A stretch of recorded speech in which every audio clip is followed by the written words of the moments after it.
aqui em Rio das Ostras. A nossa filha veio ontem, foi hoje, que vai trabalhar amanhã. Estamos de férias, desfrutando dos últimos dias de férias. Semana que vem, no próximo domingo, já estaremos na igreja para continuar a nossa missão de pastorear a Igreja de Jesus. Estou sentado em um banquinho. E por que eu estou? Eu estou com um problema de coluna, problema de hernia de disco. Faz um ano, já estou assim, e eu não consigo ficar em pé por muito tempo. Por isso que eu preciso de um banquinho. Eu pedi ao pastor para providenciar um banquinho, mas não pensei que o banquinho fosse tão bom. Eu estou achando que eu vou trocar de banquinho, cara. Reparou que esse aqui está melhor? É o que eu estou usando na igreja há quase um ano, né? Já rodou muito comigo. Real do Cabo, São Fidélis, São Francisco. Esse aqui está confortável demais, tá uma maravilha. Então, por isso, irmãos, que eu preciso pregar sentado, e esse banquinho ajuda muito, né? Porque está bem uma altura boa aqui para a gente poder ler a palavra de Deus e compartilhar com os irmãos. A palavra que irei compartilhar tem muito a ver com o último cântico que nós cantamos, né? Se eu não falasse nada, né? Os irmãos, o pastor convidou para o irmão do louvor aí a canção. Não combinei nada. Nós vamos ler a palavra de Deus. Você já foi abençoado, evidentemente, pelas canções, e louvou o Senhor, e agora vamos ouvir a palavra dele. Abra sua Bíblia comigo no Evangelho de Mateus, capítulo 14. É um texto muito conhecido, todos nós conhecemos. E, assim, nos últimos tempos, eu tenho procurado ministrar palavras e textos conhecidos. E tem sido, assim, um desafio para mim, porque textos conhecidos, né? Já ouvi essa palavra. Só que a palavra do Senhor, ela sempre se renova, né, irmãos? Então, essa palavra você conhece, esse texto você conhece. Evangelho de Mateus, capítulo 14, a partir do versículo 18.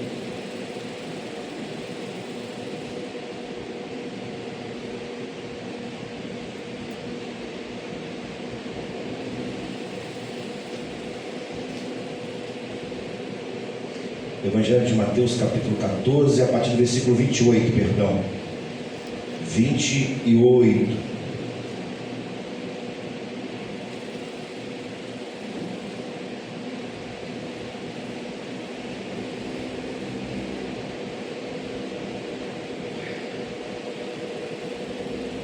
Vamos ler a partir do versículo 27. Se você achou o texto, aí diga amém. Amém. Amém. Jesus, porém, lhes falou logo dizendo: tem bom ânimo, sou eu, não temais. E respondeu-lhe Pedro e disse: Senhor, se és tu, manda-me ir ter contigo sobre as águas. E disse: vem. E Pedro, descendo do barco, andou sobre as águas para ir ter com Jesus. Mas sentindo o vento forte, teve medo, e começando a ir para o fundo, clamou dizendo: Senhor, salva-me. E logo Jesus estendeu a mão, segurou e disse: homem de pequena fé, por que duvidaste? E quando subiram para o barco, acalmou o vento. Então aproximou-se os que estavam no barco, adorando, dizendo: és verdadeiramente o Filho de Deus. E tendo passado para o outro lado, chegaram à terra de Genezaré. O Senhor possa nos falar por sua palavra nesta noite. Amém? Amém. Glória a Deus.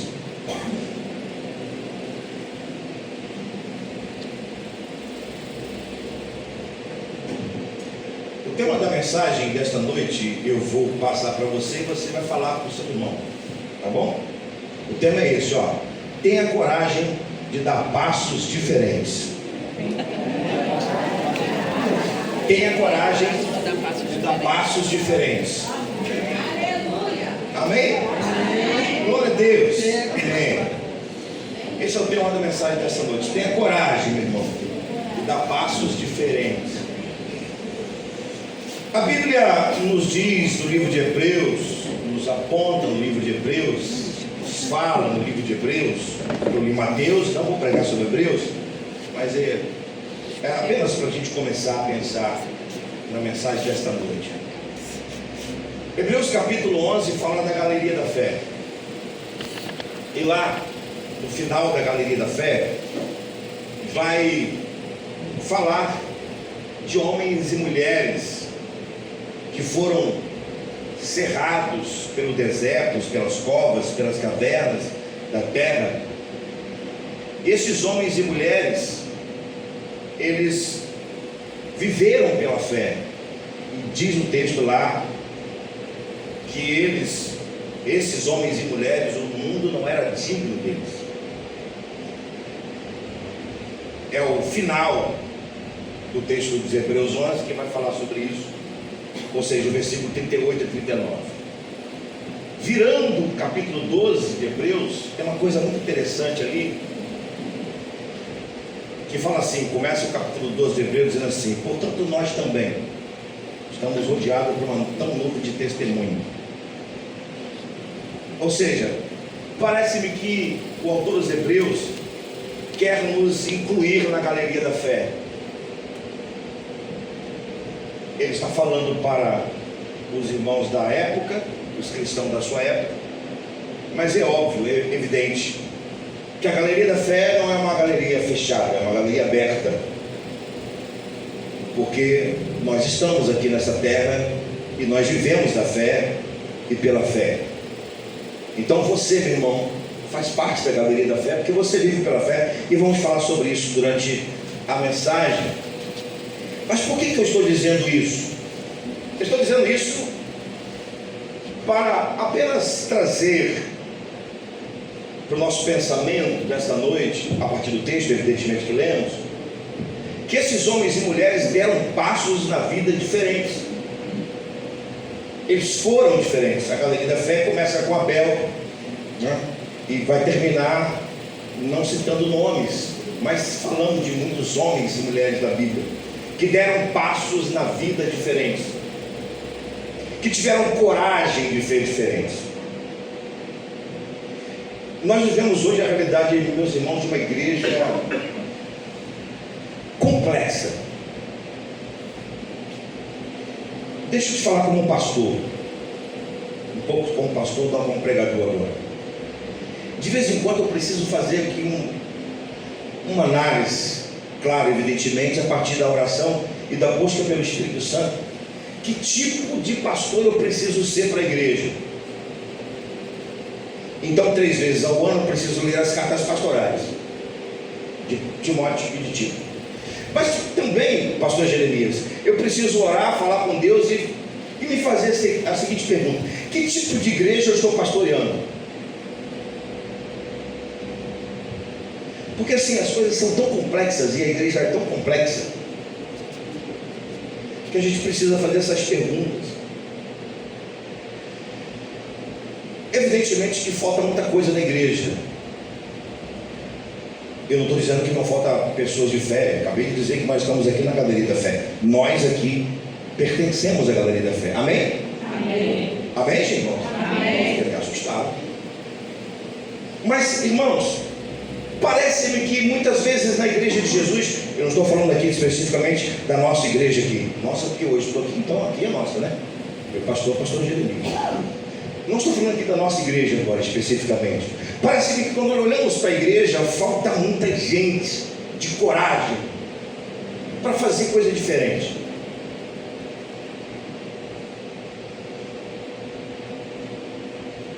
E quando eu olho para esse texto aqui, eu quero compartilhar isso com você, nós vamos precisar separar Pedro dos demais discípulos. E a palavra que Pedro vai gerar, parece-me que Pedro não estava tendo dimensão do que ele estava dizendo. Que palavra?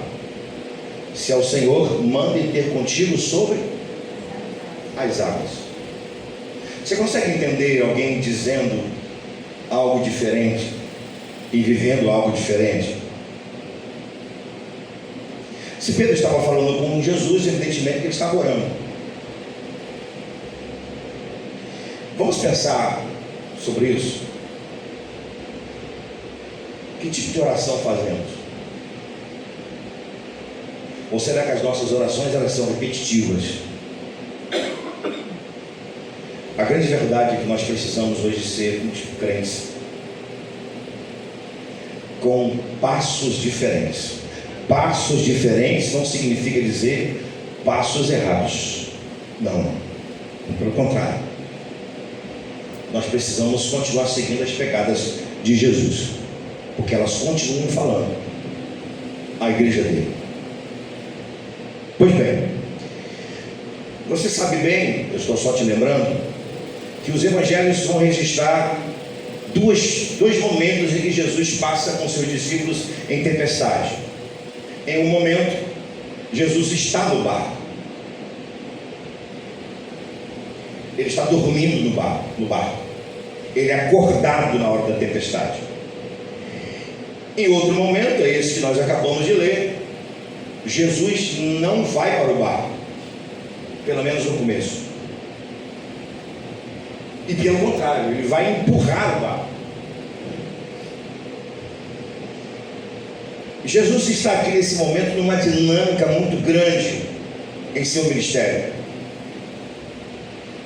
Desde que ele desceu do Monte das Oliveiras, quando proferiu o Sermão do Monte, ele começou uma empreitada numa dinâmica muito pesada, muito grande. Foi uma dinâmica ininterrupta.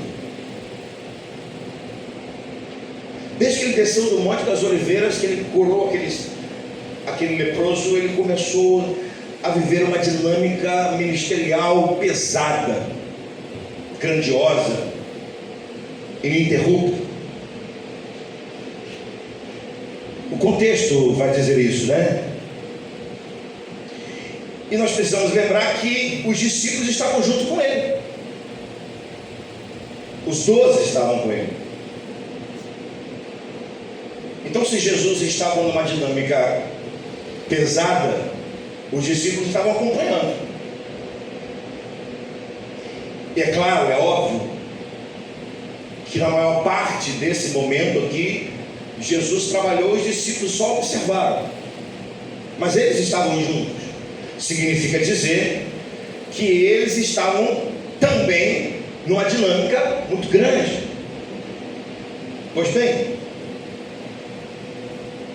antes desse momento acontecer, do texto que lemos, Jesus vai fazer o quê? Um milagre, multiplicação dos pães e dos peixes. Na hora da multiplicação dos pães e dos peixes, quem mais trabalhou? Foi os discípulos. Jesus faz o milagre e os discípulos estão trabalhando.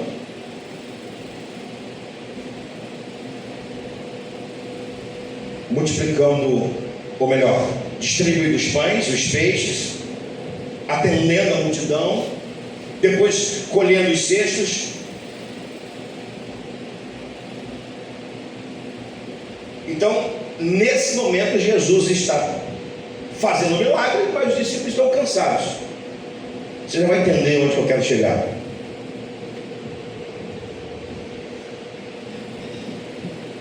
Depois da multiplicação dos pães, acontece algo que mexeu com Jesus. E aí, Jesus parou. Quando eu falo parar, eu estou dizendo assim, essa incursão dele, ministerial, dá uma parada. Essa dinâmica, e não dinamismo, essa dinâmica vai dar um tempo, vai ser interrompida. Qual o fato que isso leva Jesus a dar uma parada? A morte de João Batista. Então, quando Jesus soube que João Batista fora decapitado, e João Batista era primo dele, era foi seu precursor, aquele que anunciou a sua chegada, mas existia também a questão da própria família, porque João Batista era primo. Então, perceba uma coisa: Jesus sabe que João Batista morre, ele sente a perda de João Batista, que era seu precursor, porque ele já estava no ministério, mas também era seu primo. Aí eu quero fechar esse pano de fundo com você da seguinte maneira, presta atenção. A dinâmica de Jesus é grande. Aí Jesus chama os discípulos às margens do mar da Galileia,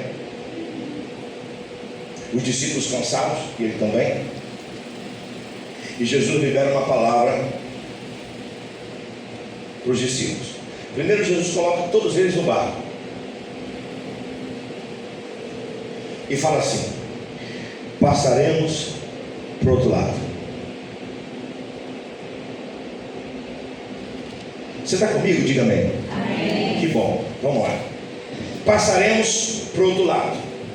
Esse passaremos para o outro lado tem muita coisa, evidentemente, que você conhece, eu só estou relembrando, e não dá tempo para a gente falar muita coisa. Mas preste atenção só em dois detalhes. Esse passaremos para o outro lado é no momento de uma dinâmica muito grande.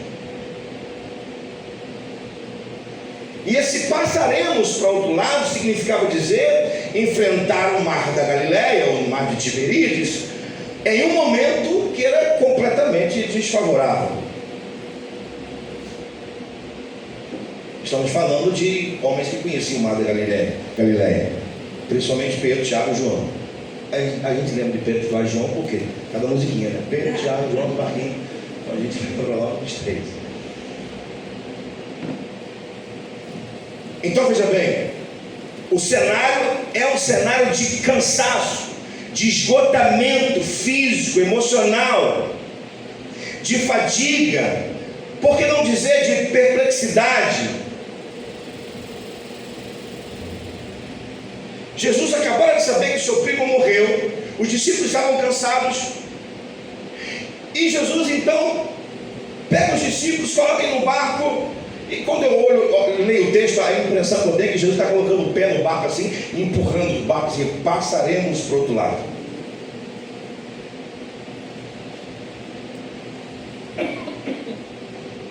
Essa é a impressão que eu tenho. No lugar de Jesus, eu e você, o que nós faríamos? O que nós faríamos? Nós iríamos para um lugar de descanso. Eu não estou falando de férias, porque nós estamos de férias aqui, então é fácil dizer isso, que estamos de férias descansando. Mas no lugar de Jesus, o que nós faríamos? Nós buscaríamos uma praia, uma fazenda, né, para desligar o telefone. Me lembro que quando a gente saía de férias, a primeira coisa que eu fazia era desligar o telefone e deixava o telefone de teco. Isso quando não tinha rede social, né? Era só telefone mesmo, só número e SMS no máximo. Eu desligava o telefone, o meu telefone desligava, deixava só o dela ligado. E se acontecesse algum problema, o vice-presidente ligaria para o telefone dela e ia falar aí. Graças a Deus nunca aconteceu, mas dizia: olha, só em emergência. No lugar de Jesus, no nosso lugar, perdão, nós faríamos isso. Mas o que Jesus fez, meus irmãos? O que Jesus vai fazer nesse momento de fadiga, de cansaço físico, mental, emocional, perplexidade, vindo de trabalho, de cumprir a missão? Quer saber como é que foi esse momento? Depois você lê Mateus capítulo 9. Final do capítulo 9, você vai ver. Jesus foi aos lugares, aos becos, aos valados, pregou, ensinou, atendeu as pessoas e fala assim: e eu vi, as pessoas estavam cansadas como ovelhas sem pastor. Aí nós vamos ter ideia de como Jesus estava.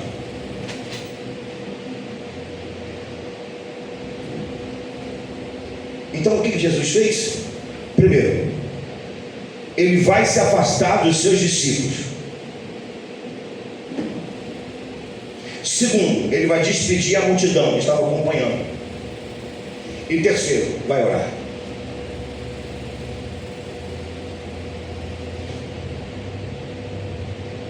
Depois de tantas lutas, de tanta fadiga, Jesus vai orar.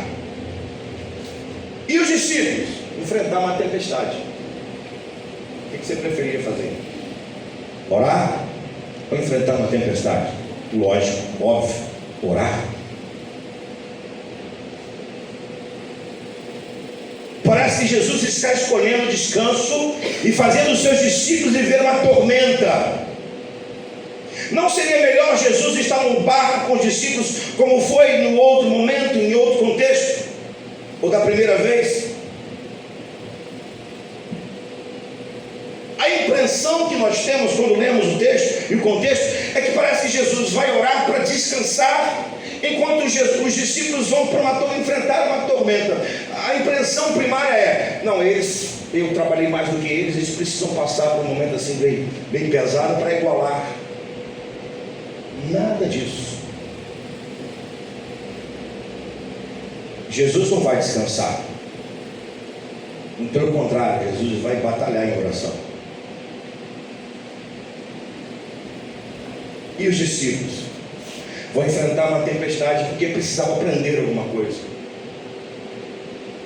Porque quando eu e você somos levados por uma tempestade na vida, aquela tempestade tem um propósito, tem um ensinamento. Diga comigo: Jesus sabe o que faz. É claro, é óbvio que Jesus tem um ensinamento. É claro que tem ensinamento. Eu vou passar para você aqui rapidamente os ensinamentos, mas não entrei na mensagem ainda. Eu já vou entrar na mensagem, no corpo da mensagem. Ensinamento: o barco estava longe, mas Jesus não estava. Os olhos dele estavam no barco, consequentemente dos discípulos.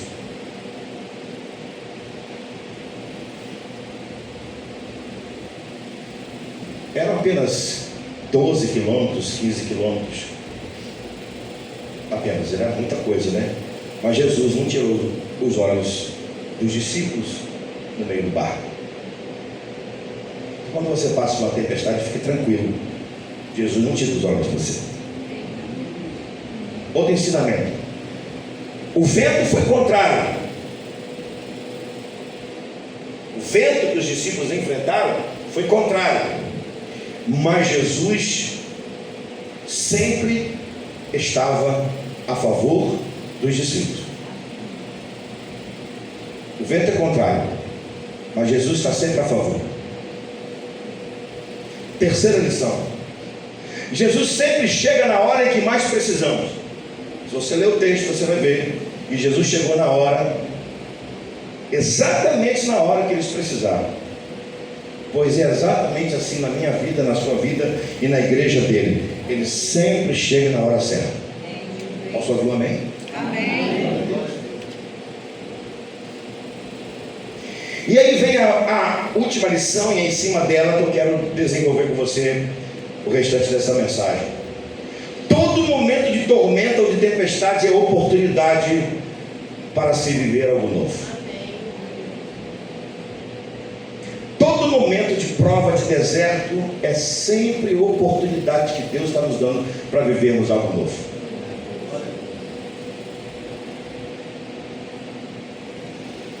O texto que lemos nos mostra o desafio dos discípulos de ter que enfrentar aquela tempestade. E eu quero então trazer para você, eu quero te mostrar pela palavra o que você e eu vamos precisar fazer para ir além da coragem, ou ter coragem para viver algo diferente, dar passos diferentes em Cristo. O que vamos precisar fazer? O que essa palavra nos ensina nessa noite, que eu e você precisamos fazer para dar passos diferentes na vida e sobretudo como discípulos de Jesus? Em primeiro lugar, você vai precisar identificar a voz de Jesus em qualquer momento, em qualquer circunstância.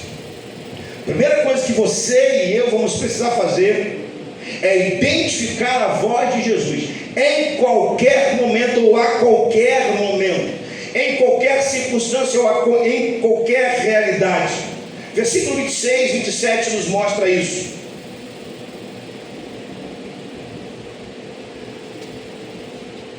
No momento ápice da tempestade, Jesus falou. E Jesus falou na tempestade, não depois dela.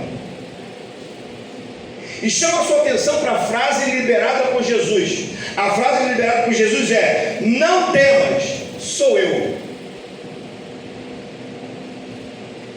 Foi a primeira palavra proferida por Jesus no momento em que os discípulos estavam enfrentando a tempestade.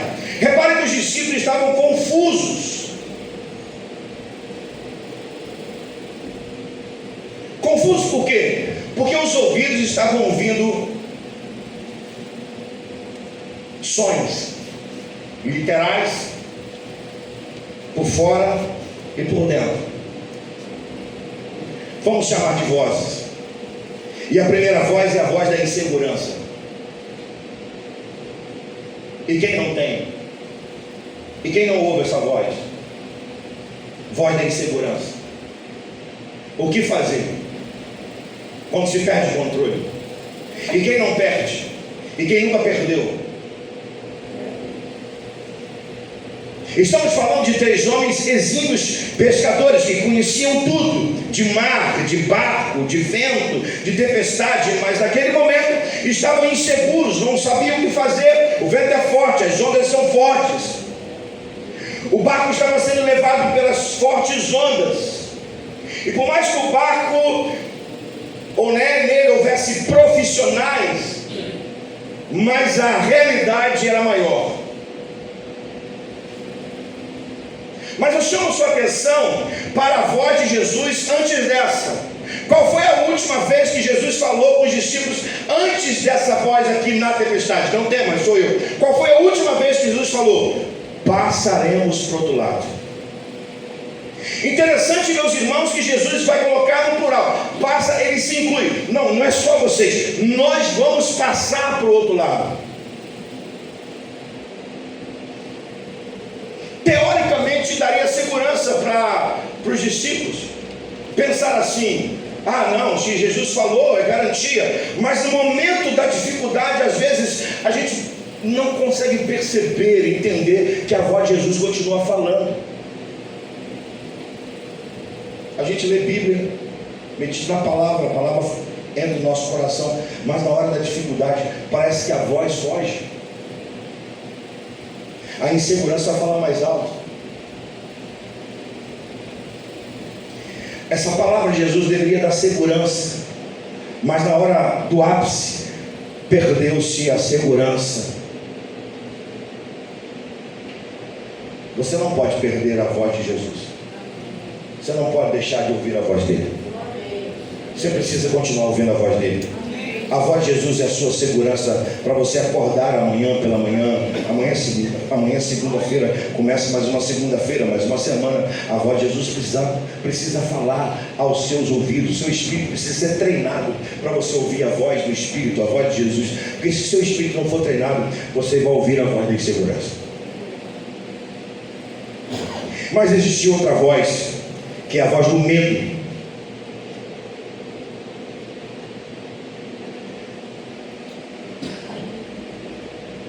Essa palavra que Jesus gerou, não temas, evidente, óbvio, ela é o contraponto da realidade do medo. Se é para não temer, é porque eles estavam sentindo medo. E você sabe bem que o medo paralisa. O medo tira a capacidade de pensar, de tomar uma decisão certa. Foi exatamente nesse momento que Jesus veio com a sua voz dizendo: não temas, sou eu.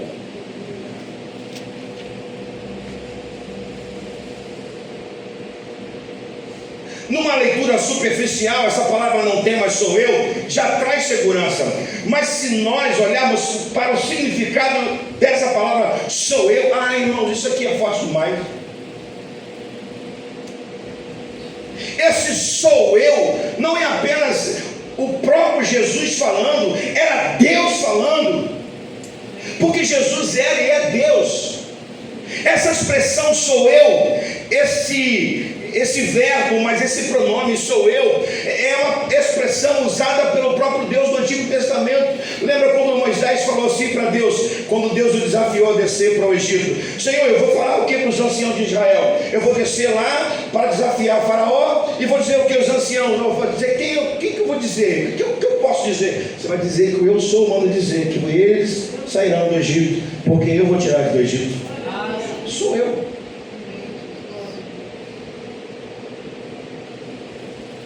Essa expressão sou eu é uma expressão divina.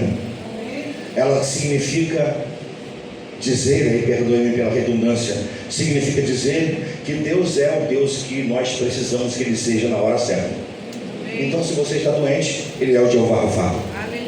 Se você está numa batalha muito grande, Ele é o Jeová Nissi, a tua bandeira. Se você está cercado por trevas, Ele é a sua luz. Se você se sente atacado pelo inimigo, que como um lobo feroz vem contra você, Ele é o bom pastor que te segura. Então veja bem, o que Jesus está dizendo aqui: não precisa ter medo, sou eu estou presente.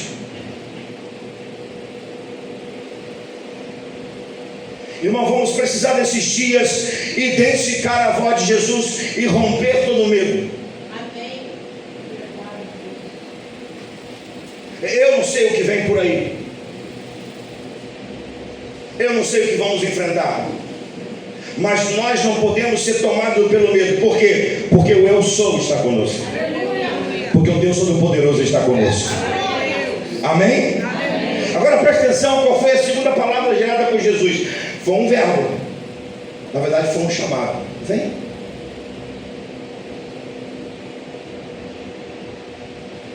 Essa segunda palavra dita por Jesus foi gerada em momento de coragem. Pedro disse: se é o Senhor, manda e ter contigo sobre as águas. Ou seja, Pedro rompeu a insegurança e o medo e disse para Jesus: se é o Senhor mesmo, eu rompo com a minha insegurança, com o meu medo, eu quero ir. Jesus simplesmente, ele foi provocado, ele responde: então vem. Você está com coragem? Então vem. Você é um chamado. Presta atenção no que eu vou te falar aqui, por favor. Eu sei que você vai entender, porque você pertence ao corpo de Cristo e você é igreja. O nosso chamado não foi apenas a salvação. A salvação foi o primeiro passo que nós demos na vida. Todos os dias somos desafiados por Jesus. Todos os dias Ele nos chama: vem caminhar comigo, vem seguir meus passos, vem me representar, vem segurar na minha mão, vem.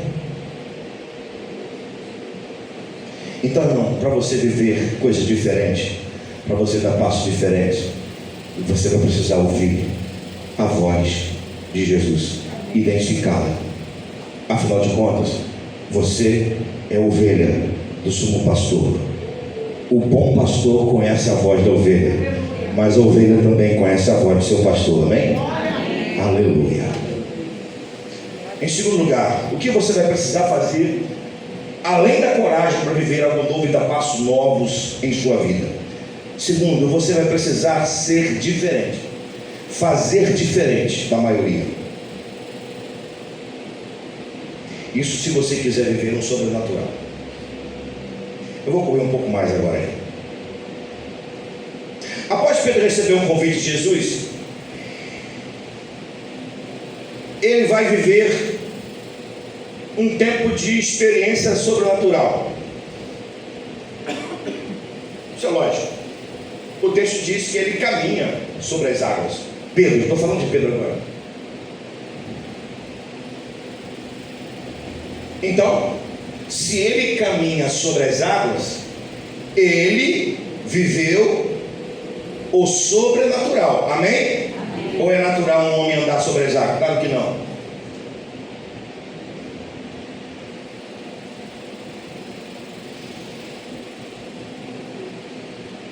E a pergunta é: e os outros discípulos?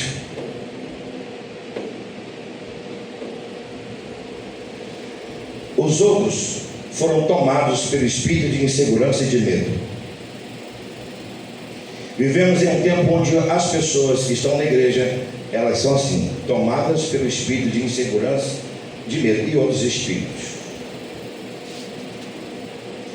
Sabe qual é o retrato? Não existe mais retrato, a gente fala de expressão, força de expressão. Os adolescentes nem sabem mais o que é isso, retrato. Sabe qual é o espelho da igreja de hoje? Sabe qual é a realidade? A primeira é a realidade do outro. O que significa o outro? É a realidade imitativa. Reparou que as linguagens da igreja são as mesmas, as palavras são as mesmas, os jargões são os mesmos. Às vezes os cultos são iguaizinhos. Imitação. É claro, gente, eu não estou falando de que temos que fugir de uma liturgia de culto. Não, eu não estou falando disso. Quando alguém faz uma coisa, os outros vão seguindo. Lembro que na pandemia, um irmão lá da mídia falou: pastor, tem parede aqui atrás de preto. Está maluco? Está doido? Não está preto? Está louco? Na época que só tinha live, né? Eu falei: pastor, pega o seu telefone. E o que você quer dizer com isso? O fundo do telefone do senhor é que cor? Preto. E por que é preto? Sei lá. É porque os olhos descansam quando o fundo é preto. Você não quer me convencer que eu tenho que pintar a igreja de preto? Não, eu quero dizer para o senhor que quem está em casa precisa de uma cor escura para que os olhos descansem. É só isso que eu estou dizendo para o senhor. Eu falei para ele: meu irmão, a gente pode até fazer pensando nisso, mas eu não quero imitar ninguém, não. Aleluia. Porque essa é a realidade, irmãos. Fazemos o que os outros estão fazendo. Então nós temos um que faz diferente e os outros fizeram um igual ao outro. Por que Tomé não deu passo igual Pedro? Por que Tiago? Por que João? Por que Judas, o Iscariote, e o outro que não era Iscariote? Por que Bartolomeu? Todos fizeram iguaizinhos, ou seja, todos ficaram parados no barco. E por que a gente tem que ser igual aos outros? Então essa é a primeira síndrome, a síndrome da imitação. A segunda é a síndrome de Tomé. Eu preciso ver para crer, que se eu não ver, eu não vou dar passo diferente, eu não vou ver diferente. Eu preciso primeiro ver. Se você estiver esperando um sobrenatural para você ver com seus olhos naturais, você não vai ver, porque o sobrenatural não se vê com os olhos naturais. A terceira realidade, o caminho mais fácil, ou seja, o outro precisa fazer por mim, porque se ele não fizer, eu não vou fazer. Na igreja é assim: se o outro não fizer, eu também não faço. Eu preciso que alguém faça por mim primeiro. É o mais fácil. E a quarta realidade, a realidade de não dar para arriscar. Porque se eu arriscar, eu perco aqui literalmente a minha tábua de segurança. Eu vou arriscar nada. Se eu sair desse barco, eu corro afogado. Irmãos, vamos pensar. Se quisermos dar passos audaciosos na fé, dar passos audaciosos para experimentar sobrenatural, a gente vai precisar romper com essa realidade imitativa, com essa síndrome de Tomé, com essa coisa de que o outro precisa fazer por mim. Vamos precisar romper com esse negócio de que eu vou ficar parado, porque se eu arriscar, eu vou perder a minha segurança. A vida cristã não é assim. Se meu Jesus está mandando fazer, eu vou fazer. Se meu Jesus está mandando eu andar, eu vou andar. Se meu Jesus está mandando eu pregar, eu vou pregar. Você está dizendo que eu vou orar, que o Espírito Santo vai encher, eu vou orar, o Espírito Santo vai encher. Você está dizendo que se eu buscar, o Espírito Santo vai vir, então eu vou buscar, ele vai vir. Eu não vou ficar nessa não, eu vou dar passos diferentes, porque eu sei que eu vou experimentar coisas diferentes. Você está disposto a viver coisas diferentes, amém? Então tenha coragem, irmão. Sai do natural. Para você viver o sobrenatural, você vai ter que ser diferente. Amém? Glória a Deus. Terceiro lugar, o que você vai precisar fazer para dar passos diferentes, além da coragem? Você vai precisar dar as mãos a Jesus quando você chegar à conclusão de que sem Ele você afunda.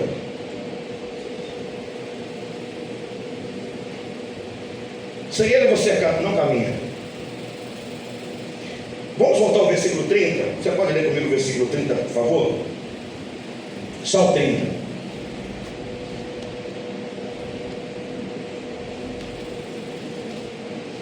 Um pouquinho antes. E Pedro, descendo do barco, andou sobre as águas e foi até Jesus. Significa dizer sobrenatural. Foi diferente. 30. Porém, o tal do porém sempre aparece na nossa vida o tal do porém, né?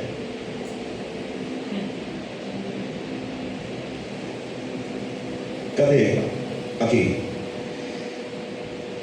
Porém, reparando na força do vento, teve medo e começou a afundar e gritou. Ah, pastor, isso é contraditório então. O senhor está falando que Pedro não teve medo e agora está com medo? Irmão, ele é ser humano, como eu e você. Eu disse a você no começo da mensagem, porque tudo aqui é ensinamento. Quando Pedro olhou para as ondas e para a tempestade, ele teve medo. E se ele teve medo, ele perdeu o controle das suas emoções. A questão não está aqui em ele andar, ou melhor, não andar mais sobre as ondas porque teve medo. A questão está aqui o que ele fez na hora do medo. O que eu e você temos que fazer todo dia. Não venha com essa de que você não precisa. Se você disser que você não precisa, você é mentiroso. Perdoe-me, por favor.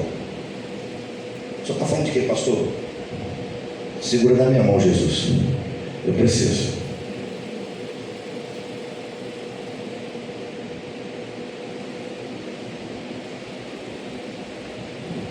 Quando Pedro clama, ele está com medo sim de se afundar, mas ao mesmo tempo a sua alma chega à conclusão de que sem Jesus ele afunda. Não adianta dar passos diferentes na vida sem a convicção de que sem Jesus nós afundamos.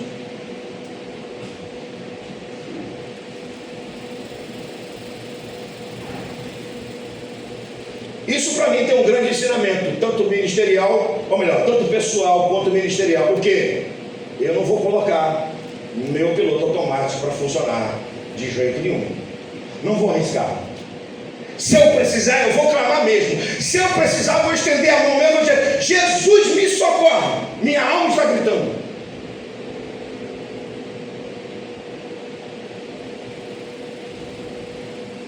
É isso que nós precisamos fazer todos os dias. Sabe por que a igreja ela perdeu, ou ela tem perdido, para não ficar assim um tanto quanto exagerado, ela tem perdido a cada dia mais a experiência do poder. Sabe por quê? Porque ela colocou no piloto automático. Irmãos, todos os dias eu lembro que misericórdia é igual pão de alho.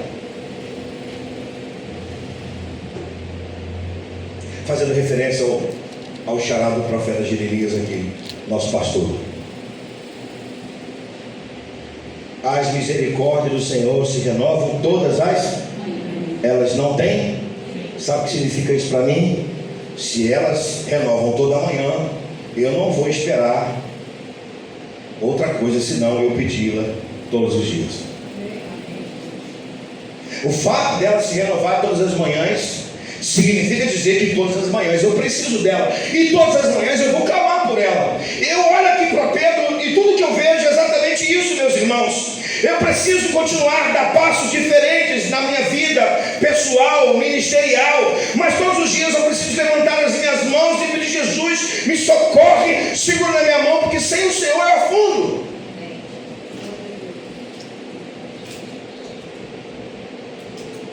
Que tal você render sua alma a Jesus agora e todos os dias? Que tal você e eu acordarmos amanhã pela manhã, que já fizemos isso hoje, pelo menos nesse culto estamos fazendo, acordarmos amanhã pela manhã e dizer: Senhor, segura na minha mão, que se o Senhor não segurar, eu vou afundar. E qual certeza que a gente tem? A maior delas é só estender a mão, pedir socorro, que a mão do Todo-Poderoso segura na nossa mão e não vai deixar a gente afundar.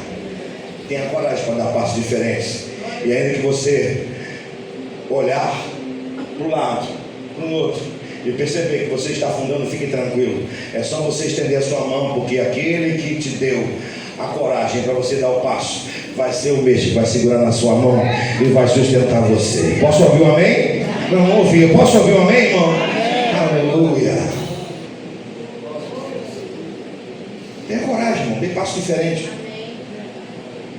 Experimente o que você não viveu ainda na vida com Deus. Pastor, mas se eu afundar? O segredo é você pedir socorro. Afundar não é o problema. Não é problema desde que você estenda a sua mão e peça socorro a Jesus. E aí, irmão, você não vai afundar.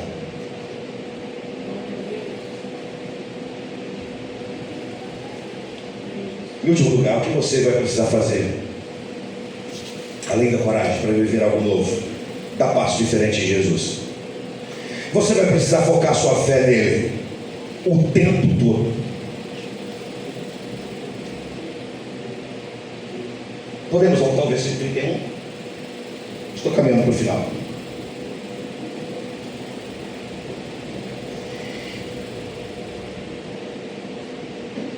Pedro clamou, né? Senhor, salva-me. E salvação aqui não é salvação da alma para purificação do pecado. É porque ele estava com medo de se afundar e morrer, afogado. E o 31 diz: e prontamente Jesus estendeu a mão e o segurou. E disse: homem de pequena fé, por que duvidaste?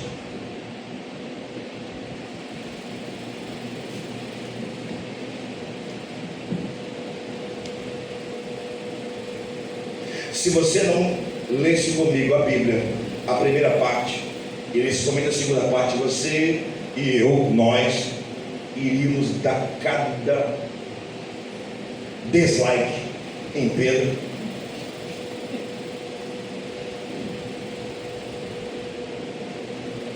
Quase que afogar Pedro, para não dizer crucificar, porque ele está na água aqui. Mas tem um detalhe aí, irmão.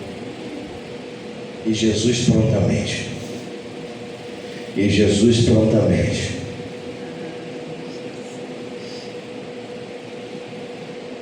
E outro detalhe, essa palavra que Jesus libera para Pedro não é de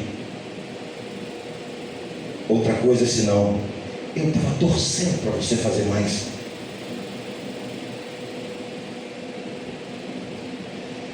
Não é para desfazer o que ele fez, não é para dizer assim: vacilou, perdeu o que você fez. Não é dizer assim: você perdeu o que você fez. Não, é o contrário, você poderia ter feito mais.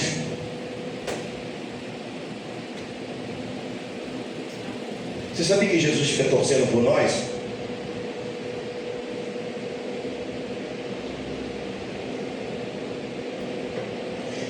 Quando usa a expressão torcer, a gente lembra do futebol, né? Cada um torce para o seu time, mas eu vou usar a Bíblia, vou ficar na Bíblia. Você sabia que Jesus fica torcendo por nós? Eu vou te provar. Lá em Apocalipse capítulo 3, na igreja de Laodiceia, diz assim o texto: quem dera que vocês fossem frio ou quente. O que você acha dessa expressão que Jesus fala? Quem dera. É de alguém que está torcendo. É de alguém que acredita em nós. Nós acreditamos nele, amém? Amém. Mas ele também acredita em nós. Por que você duvidou? Você poderia dar mais passos. Você poderia ter experimentado algo a mais. Por que você parou? Tem tanta gente precisando ouvir isso lá fora. Por que você deixou? Por que você deixou a obra? Por que você abandonou? Eu estava querendo que você fosse mais. Por que você desistiu do ministério? Por que você desistiu da obra? Por que você parou de viver no sonho? Por que você parou de orar? Por que você parou de buscar o Espírito Santo? Eu disse que se você crer, do seu interior fluiria rios de água viva. Por que você parou de crer? Se você parou de crer, ele parou de fluir.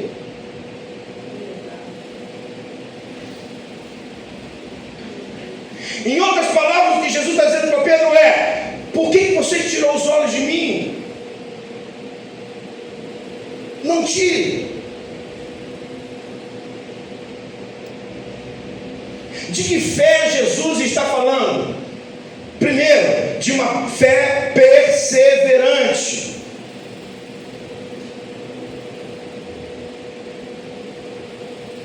O fato de Pedro olhar para as ondas, é claro, sinaliza seu lado humano. Mas o que Jesus está dizendo é: por que você parou de perseverar? Persevere. A nossa fé não pode ser outra senão uma fé perseverante. Fé perseverante produz crentes constantes. Posso repetir? Fé perseverante produz crentes constantes.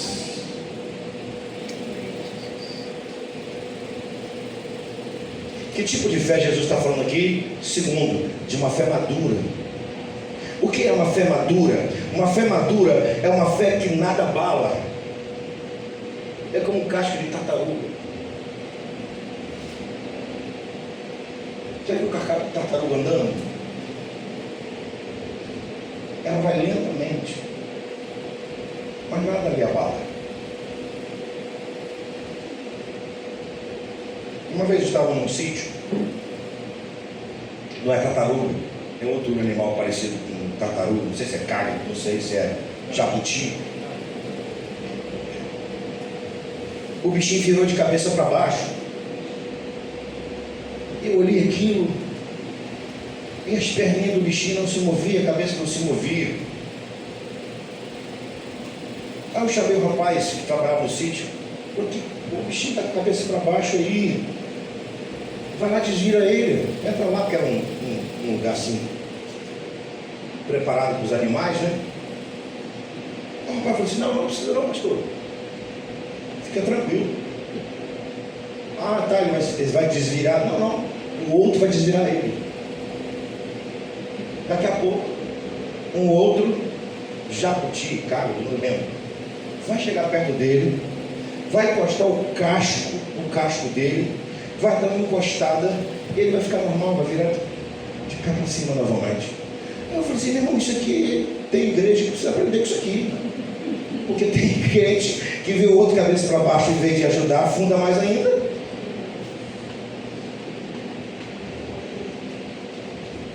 Na hora eu falei exatamente, foi a coisa primeira que eu conversei. E eu falei, não sei nem se o rapaz era crente, se era não crente. Se era não crente, eu, sei lá, acho que eu botei a igreja para baixo com ele. Irmão, fé madura é uma fé igual casco de tartaruga, bate, mas nada sente, nada bala. E as ondas? É forte, mas o meu Jesus é maior. E a tempestade? Quando vai passar? Não sei. Não importa quando ela vai passar. O que importa é que meu Jesus está nela. E se meu Jesus está nela, a hora que ela passar é porque Ele mandou que ela passasse.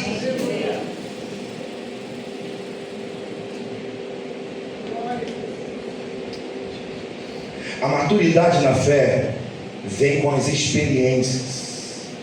Então, quando você estiver em uma tormenta, lembre-se de que você precisa ter uma fé madura.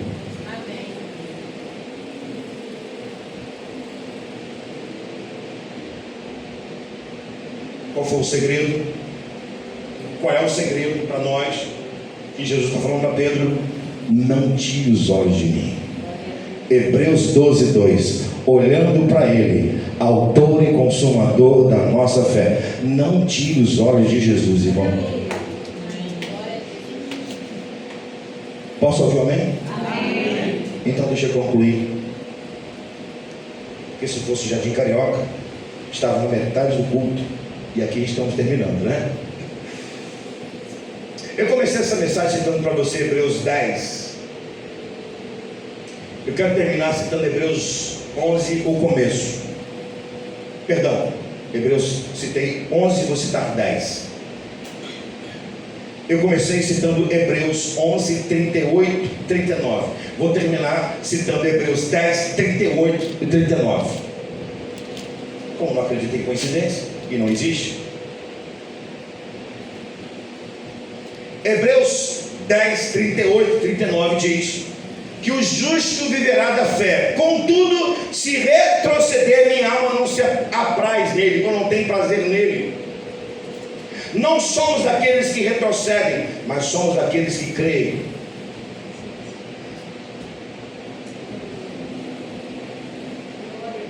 A gente precisa ter coragem para dar passos diferentes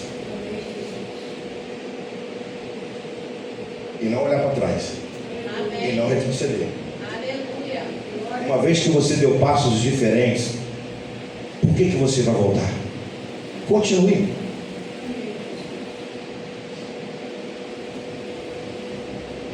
Quem na vida com Deus tem coragem para dar passos diferentes, também vai viver realidades diferentes.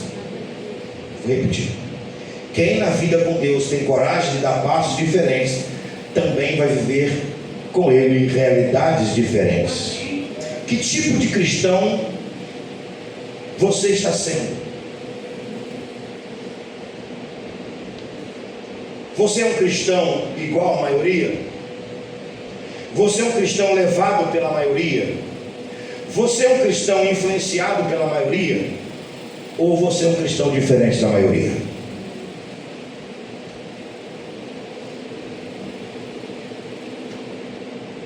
Maioria não é sinal de que a coisa pode estar certa.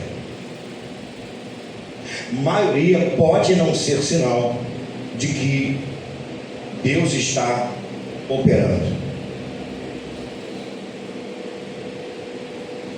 Pode ser, estou falando que pode ser. Estamos falando de apenas um, e aqui termino, apenas um que teve a coragem de primeiro falar e depois viver. Eu termino aqui. Que transformou por algum tempo as suas palavras em ações. E quais são as suas palavras? Se é o Senhor mesmo, manda eu ir ter contigo sobre as águas. Falou e foi. Sabe o que significa isso? Está na hora de nós termos a coragem de falar para Deus coisas que Ele deseja ouvir de nós, que nos leva para mais perto dEle e para a obra dEle. Porque se tivermos a coragem de falar, irmão, se você der um passo, Deus vai dar 10 com você. Então você precisa ter coragem. Tenha coragem de dar passos diferentes, porque Deus tem coisas grandes na tua vida. Posso ouvir um amém? Amém. Eu quero orar por você, colocar você diante do Senhor.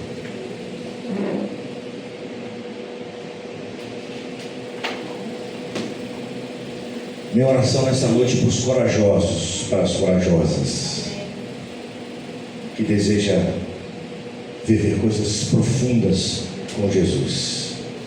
Quem sabe coisas que você não viveu ainda.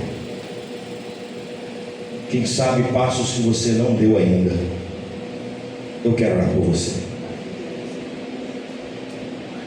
Quero orar por sua vida, irmão. Não vai ser a minha oração que vai levar você a experimentar algo novo, a viver coisas novas. Não, não, não.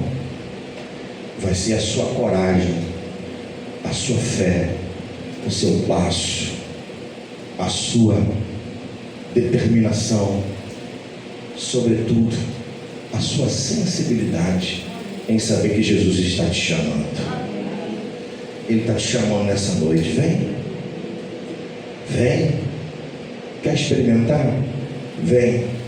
Com a sua cabeça baixa, com os seus olhos fechados, eu quero que você vá para uma lógica comigo. Não está escrito no texto, é apenas uma lógica. Não abra os seus olhos. Eu quero que você pense comigo uma coisa.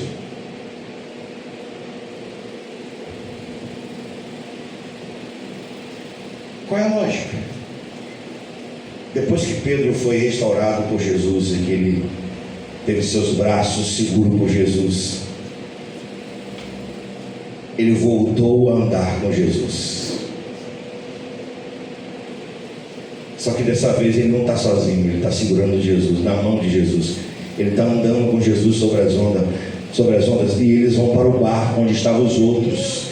E é lá do barco que Jesus vai liberar a palavra para trazer calmaria. Mas antes da calmaria com todos, Pedro teve a experiência de novamente andar com Jesus sobre as ondas. Os passos que ele deu, a restauração que ele passou, fez com que ele vivesse uma nova experiência. Quem sabe não está na hora de você viver uma experiência nova com Jesus. Quem sabe você não está precisando de um renovo hoje com Jesus, de um renovo. Quem sabe que você precisa hoje desse renovo que vai levar você para uma devocional mais profunda, vai te levar para um compromisso com a obra dele de maneira mais profunda. Aproveite que Jesus está aqui sendo adorado nessa noite. Aproveite. Você não está em uma tempestade. Você pode estar vivendo pessoalmente lá fora uma tempestade, mas agora não é. Agora é o momento que Jesus está estendendo a mão e está dizendo para você: vem, vem, vem, vem viver algo novo. E se for preciso, vem estender sua mão para eu segurar ela. Eu quero convidar você nessa noite a sair do seu lado, do seu momento aí de inércia, não por uma questão religiosa, mas porque você está parado mesmo, literalmente, sentado na cadeira, confortável. Eu quero chamar você, te tirar no nome de Jesus da cadeira, mas torcendo para que você experimente algo novo de Jesus nessa noite. Eu quero orar por você. Enquanto a canção vai ser ministrada, se você quer dar passos diferentes que você não deu ainda na vida com Cristo, ao lado de Cristo, com Cristo, por Cristo, eu quero convidar você a sair do seu lugar, vem aqui à frente. Eu não posso esperar muito tempo, mas eu quero orar por você. Enquanto a canção está sendo ministrada, entenda, é você que vai caminhar sobre as águas. Noite chegar, tu és. Vamos tirar a mesa aqui, por favor.